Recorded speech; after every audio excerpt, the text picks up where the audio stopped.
Welcome friends. Let us continue to study pumps on my YouTube channel. Kindly like, share and subscribe my YouTube channel.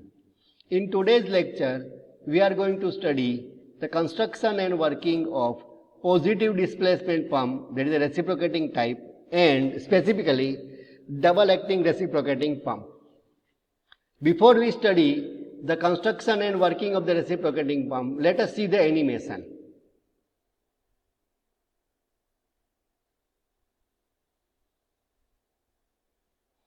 Now, as per the animation, we see that water is in contact with the piston from both the sides. So, water is in contact in the left hand side of the piston as well as water is in contact with the right hand side of the piston, and due to that, it is known as the double acting reciprocating pump.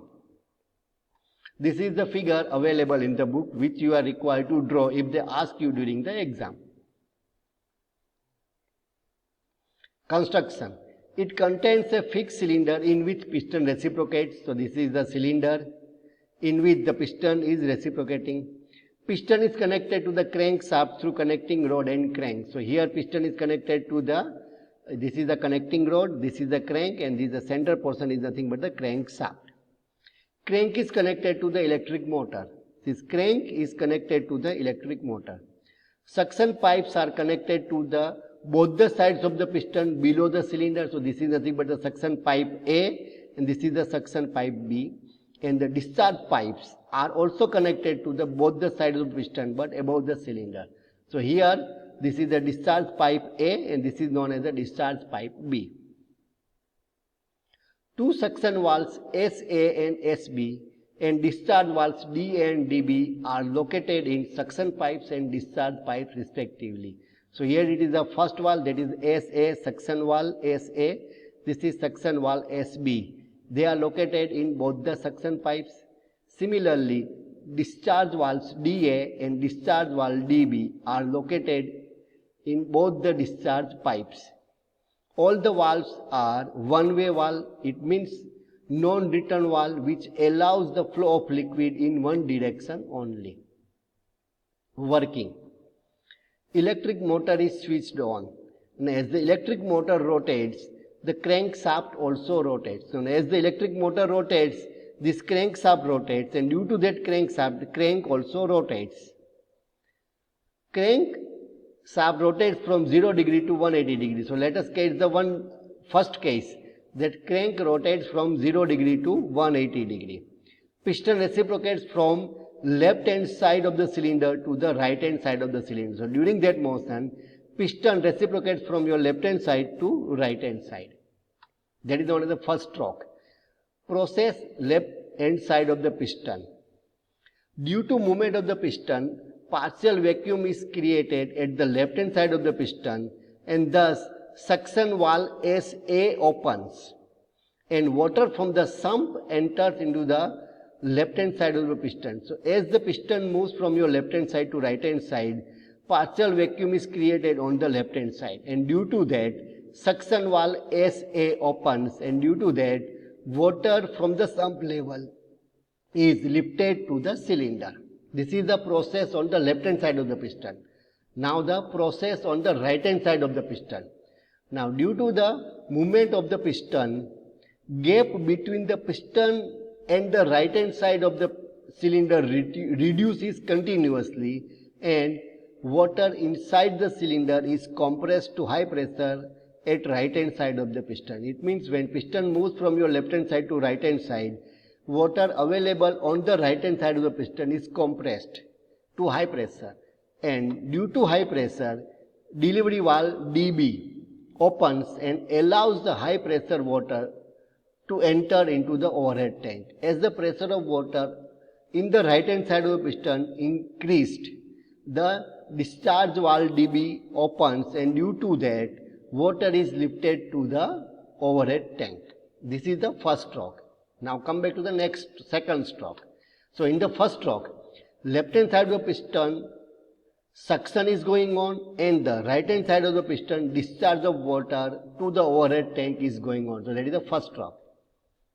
Second stroke, crank rotates from 180 degree to 360 degree. Piston reciprocates from your your right hand side to left hand side. Again the process in the left hand side of the piston. Now due to the movement of the piston, gap between the piston and the left hand side of the cylinder reduces continuously, and water inside the cylinder is compressed to high pressure at the left hand side of the piston. So when piston moves from your right hand side to left hand side, the water available in the left hand side of the piston is compressed, and due to the high pressure of the water, discharge valve DA opens and the water is lifted to the overhead tank. So due to high pressure, delivery valve or discharge valve DA opens and allows the high pressure water to enter into the overhead tank. Next is process takes place on the right hand side of the piston. Now due to the movement of the piston, partial vacuum is created at the right hand side of the piston. It means when piston moves from your right hand side to left hand side, the partial vacuum is created on the right hand side of the piston, and due to that the suction valve B, that is SB, opens and the water is lifted from the sump level to the cylinder level on the right hand side of the piston, and thus the suction valve SB opens and water from the sump enters the cylinder in the right hand side of the piston.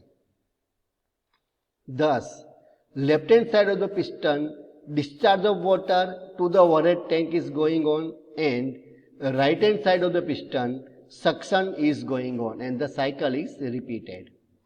Now this shows the discharge versus crank angle diagram for the double acting pump. So in the double acting pump, we can say that when the crank angle is 0 to 180 degree, right, 0 to 180 degree, at one side, that is the left hand side of piston, suction is there, but right hand side of piston, discharge is there. So here 0 to 180 degree, we are also getting the discharge, and when the piston is moved from, crank is moved from 180 to 360 degree, piston moves from right hand to left hand side, there is also a discharge. So we are getting the discharge during both the stroke, that is the you can say 0 to 180 degree of crank and 180 degree to 360 degree of the crank. And if the crank angle, if we take the diagram for the continuous movement, that is 0 to 180 degree, 180 to 360 degree, again 0 to 180 degree and 180 to 360 degree. So this shows that we are going to get the continuously discharge in case of the double acting reciprocating pump, but it is not the uniform, it is the non-uniform discharge. It means initially the quantity of water increases, then it will decrease, then it will increase, and then it will decrease. So it is not the, you can say, uniform discharge, it is the non-uniform discharge but continuous discharge. Now let us compare the single acting reciprocating pump and the double acting reciprocating pump. So the left hand side is the figure for the single acting reciprocating pump, and right hand side figure is the double acting reciprocating pump. This one is the animation for the single acting reciprocating pump, and this one is the animation for the double acting reciprocating pump. And this one is the crank versus discharge versus crank angle diagram for the single acting pump, and this is the discharge versus the crank angle diagram for the double acting reciprocating pump. So overall this compares with the single acting reciprocating pump and the double acting reciprocating pump, in which if we will say single acting reciprocating pump, discharge or the water is lifted intermittently and again non-uniform, it increases and then it decreases. In double acting reciprocating pump, discharge is continuous but again it is not uniform. Kindly ask your queries in the comment box of the video. Kindly like, share and subscribe my YouTube channel. Thank you.